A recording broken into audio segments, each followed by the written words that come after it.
Assalamualaikum warahmatullahi wabarakatuh. Assalamualaikum warahmatullahi Bismillahirrahmanirrahim. La haula wala quwata illa billah. Asyhadu an la ilaha illallah wa asyhadu anna Muhammadar Rasulullah. Allahumma shalli ala sayyidina Muhammadin wa ala alihi wa sahabatihi ajma'in, ma ba'd. Perlu diketahui bahwa kitab Al-Fathur Rabbani ini memang ya karangannya Syekh Abdul Qadir Al-Jailani. Akan tetapi ini sebetulnya majelis taklim Syekh Abdul Qadir Al-Jailani direkam oleh santri-santrinya. Waktu itu belum ada komputer, belum ada alat rekam, jadi tulis steno ya, sesuai pengajian mereka kumpul kembali, dipadukan, dikumpulkan, disusun sehingga bahasanya bahasa murid-muridnya. Sebab Syekh Abdul Qadir Al-Jailani itu bahasanya indah sekali. Dia ahli bahasa, tafsirnya juga luar biasa tafsirnya, tafsir Al-Jailani itu. Nah, jadi sehingga bahasanya banyak didominasi oleh logat Maroko. Jadi mungkin kalau yang belum pernah ke sana mungkin belum nggak paham, ya gitu. Banyak bahasa-bahasa lokal yang masuk di sini. Nggak ada masalah. Sampai halaman berapa cerita? Allahumma ahyina bika. Bismillahirrahmanirrahim. Allahumma ahyina bika.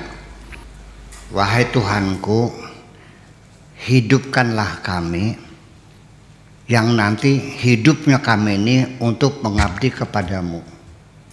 Allahumma ahyina bika. Hidupkanlah kami, yang nantinya hidup kami untuk mengabdi kepadamu. Wa amitna an ghairika.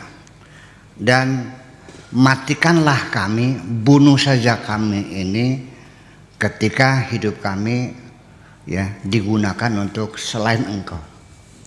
Kalau bukan untukmu, lebih baik aku mati saja.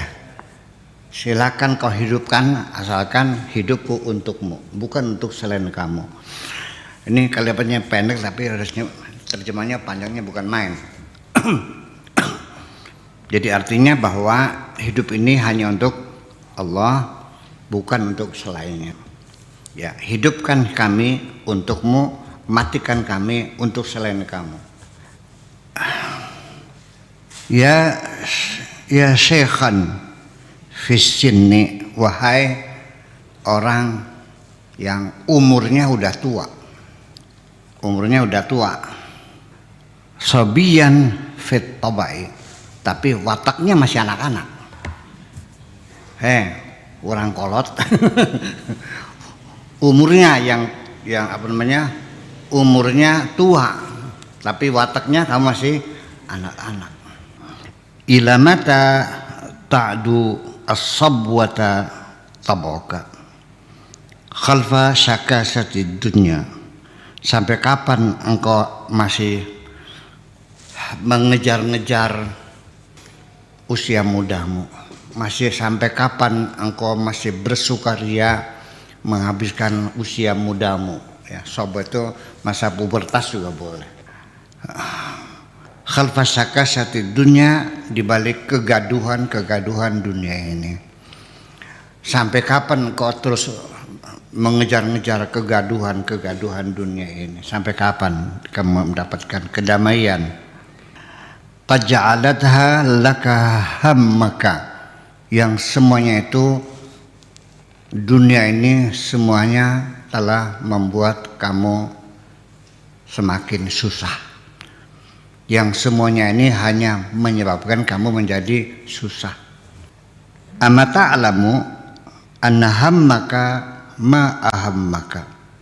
Apakah engkau tidak tahu bahwa sesuatu yang sangat menyusahkan kamu itu sebetulnya sesuatu yang tidak kamu butuhkan, yang membuat kamu susah bekerja keras mencari sesuatu, padahal sesuatu itu bukannya kamu butuhkan. Kita mau jelaskan dulu, ini di dunia ini banyak sekali orang yang bekerja siang malam, banting tulang, peras keringat, siang jadi malam, malam jadi siang, kepala jadi kaki, kaki jadi kepala. Mencari uang sebanyak-banyaknya, ingin membeli sesuatu yang sebanyak-banyaknya, padahal dia tidak bahkan mungkin cukup waktu untuk menikmati apa yang mereka beli itu. Beli mobil 10, yang diduduki joknya berapa? Ya, memaksakan diri bikin taman yang indah, biayanya miliaran, 1,5 hektar tamannya itu, dengan segala macam bunga dunia, biayanya miliaran. Nikmatinya kapan? Dia berangkat pagi pulang sore aja. Iya. Mebel Louis harganya 500 juta, ditutupin pakai kain supaya jangan berdebu. Untuk apa? Untuk menghormati tamu. Kamunya duduk enggak? Apalagi punya rumah sampai 4 biji. Yang nungguin siapa? Waktu habis mencari uang untuk membeli sesuatu yang pada akhirnya dia tidak pernah menikmatinya kok. Goblok tapi pintar. Dungu. Itulah kira-kira. Bukan hal yang kamu pentingkan. Wa annaka abdu man zimamuka biyadih. Statusmu adalah sebagai hamba. Hambanya siapa? Hambanya orang yang memegang kendali kamu.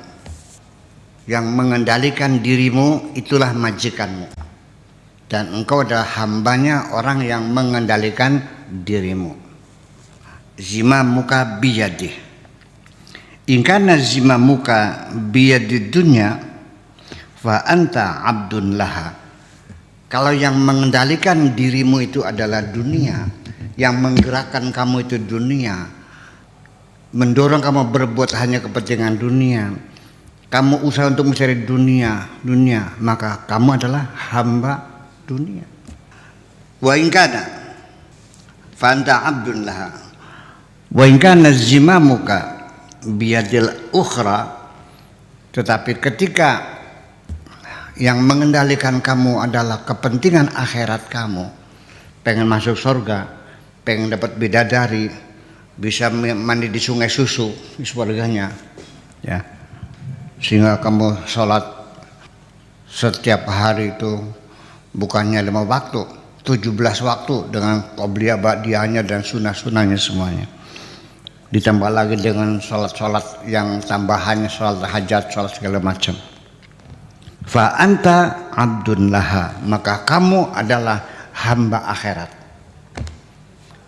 Hamba dunia, hamba akhirat.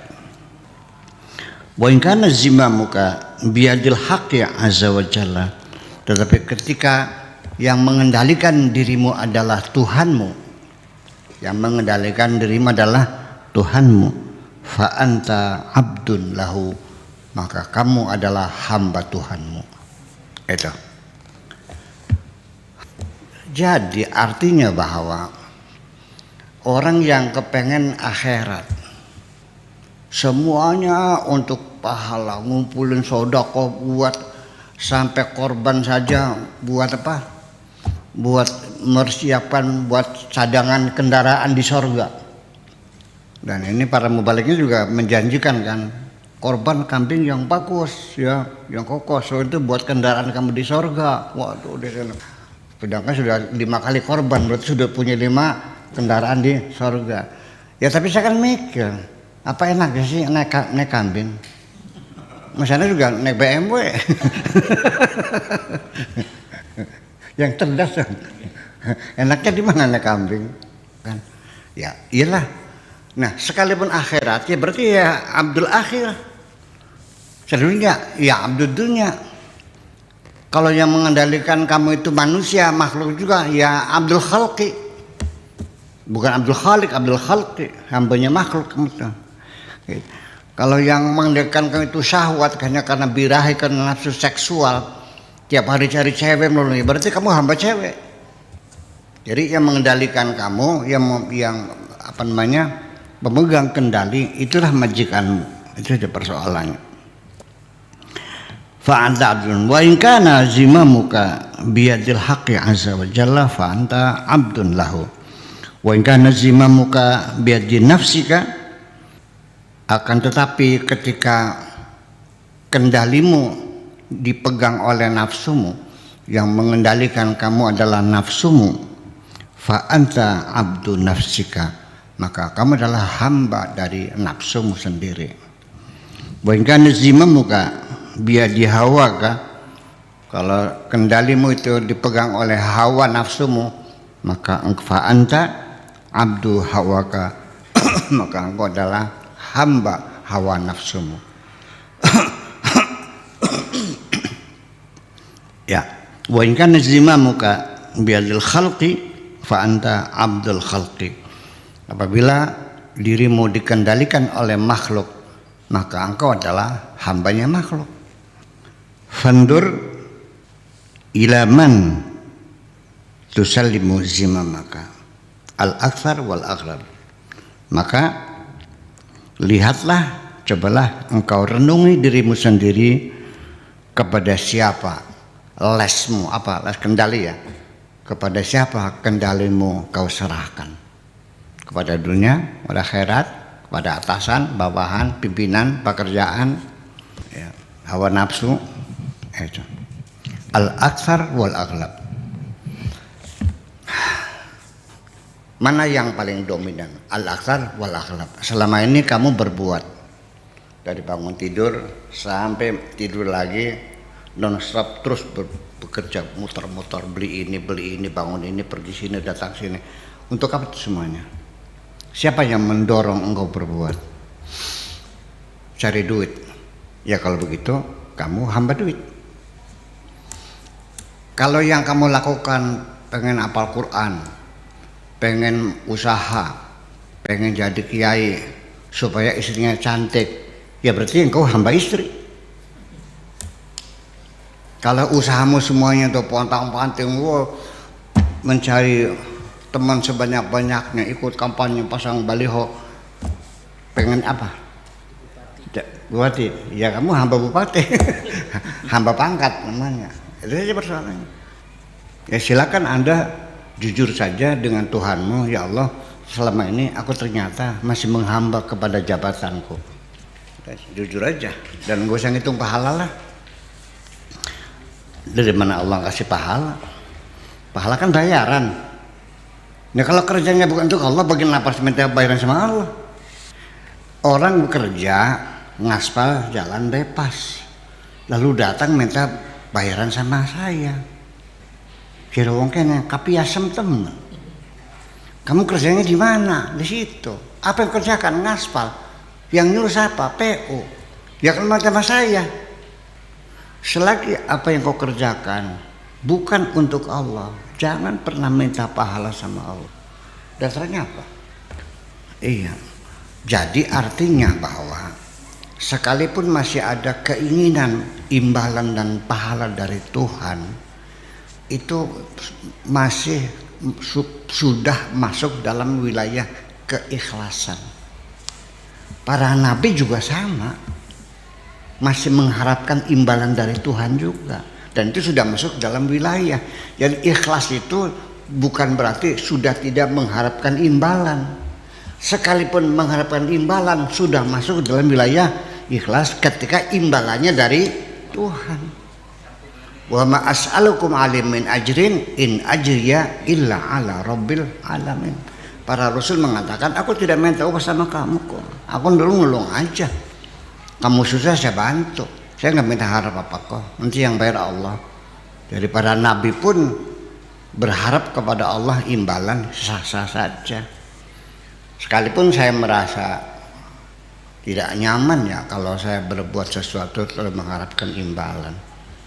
Apapun pekerjaan yang kulakukan kemudian masih berharap imbalan, pasti itu bukan hubungan percintaan, hubungan transaksi, bukan percintaan. Seorang kekasih dia akan pernah minta imbalan. Seorang perempuan datang, terus saya suruh bikin kopi, Saya suruh masak kekasih saya. Setelah selesai dia minta kepada saya, minta upah, bikin kopinya 50.000, sayurnya 50.000, megang paha sayanya 100.000, mencium sayanya. Kekasih bukan itu, lonte itu. Jadi jangan melonte dengan Tuhan. Ya, udah semuanya. Ya. Jadi artinya sudah tidak terpikir lagi mendapat imbalan apapun. Yang penting Allah senang. Asal diterima sudah untung lah. Ya. Lalu dasarnya minta imbalan. Selama ini Allah berikan segala-galanya, pernah bayar belum? Mata udah bayar, kuping, hidung, mulut, hidup, jabatan, anak, istri, sawah, rumah, nggak kehitungan. Udah lunas belum? Masih pantas minta imbalan. Itu jadi persoalan. Oke.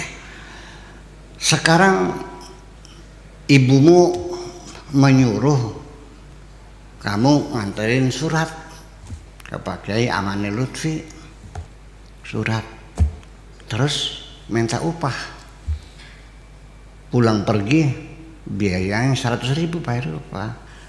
Kepada seorang ibu, anak pantas nggak minta upah kepada seorang ibu ketika disuruh?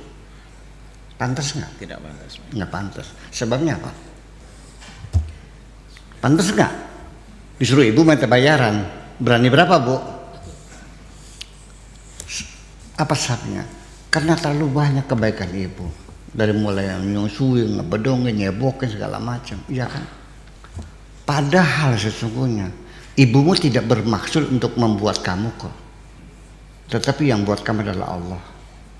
Ibumu hanya numpang lewat saja kok. Dulu juga nggak niat bikin kamu nggak apa kok, hanya senang-senang sendiri aja tuh. Dengan kebaikan segitu saja tidak layak engkau minta apalagi kepada Tuhan. Itu persoalannya. Jadi selama ini ya hubungan antara hamba dengan antara Khalik dengan makhluk itu hubungan transaksi, ya reciprocal, ada imbal baliknya. Akan tetapi itu saya tidak seluruhnya menyalahkan semuanya ini tidak menyalahkan semuanya ketika orang mengharapkan imbalan dari Allah. Al-Quran mengatakan wa ma as'alukum alaihi min ajrin in ajriya illa ala rabbil alamin. Para nabi mengatakannya ketika membimbing umatnya, dia mengatakan aku tidak minta imbalan apapun, udah ikhlas semuanya. Aku yang bayar Allah kok. Itu ikhlas sudah. Tetapi saya kan malu kalau minta imbalannya. Ini jangan lo mengatakan aku sombong ingin lebih dari Nabi, yang enggak juga. Itu masalah Nabi sudah kepangkatan yang Allah berikan kepada siapa saja. Ya, demikian.